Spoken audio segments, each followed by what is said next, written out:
wangeelli keenya dhokatee ture bara baay'eedhaaf kan haguugame guyyaa isaa eegee bakkeetti ba'ee fayyinni dhugaanis namootaaf ta'e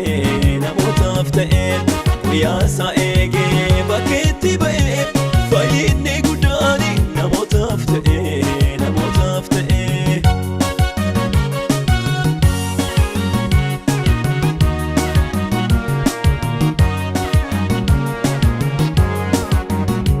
Humna baay'isuuf keessaa qaba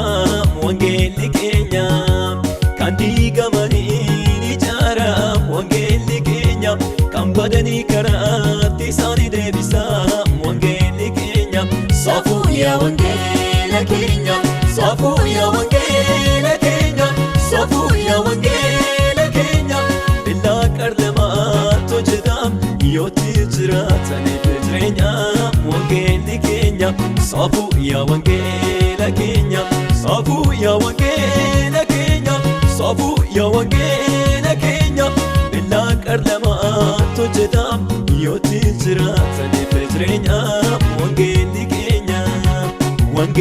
keenya dhokatee ture bara baay'eedhaaf kan haguugame guyyaa isaa eegee bakkeetti ba'ee fayyinni dhugaanis namootaaf ta'e guyyaa isaa eegee bakkeetti ba'ee fayyinni guddaani namootaaf ta'e.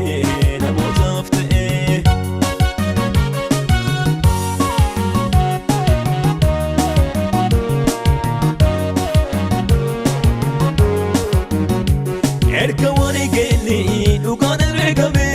harki waaqayyoo siin diriirfame hojiin seexanaa siin balleeffame ilmi waaqayyoo siin waaqeffame ilmi waaqayyoo siin waaqeffame ilmi waaqayyoo siin waaqeffame ilmi waaqayyoo siin waaqeffame ilmi waaqayyoo siin waaqeffame saafuu yaa wangeela keenya saafuu yaa wangeela keenya saafuu yaa wangeela keenya billaa qarlamaatti hojjetam yooti jiraataniif jireenya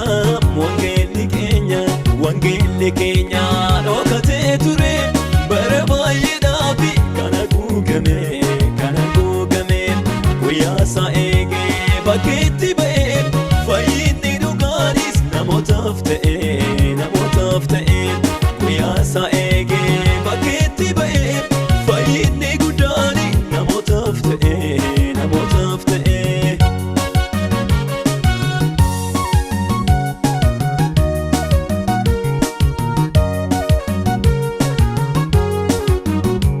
Karaa jireenyaa nutti agarsiise wangeelli keenya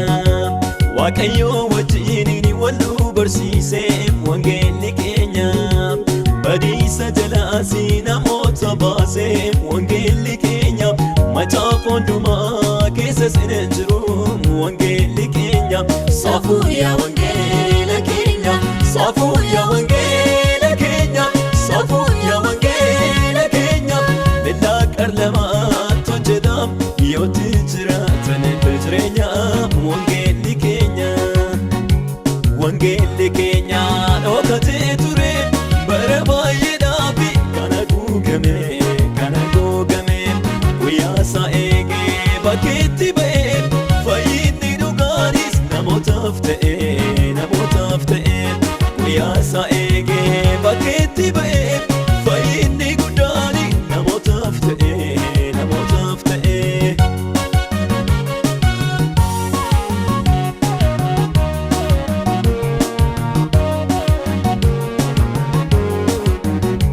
Halkanii fi guyyaa galagaggalcha wangeela laala macaafa biraanii wal bukkee qaba waliin madaala beekumsa namaanii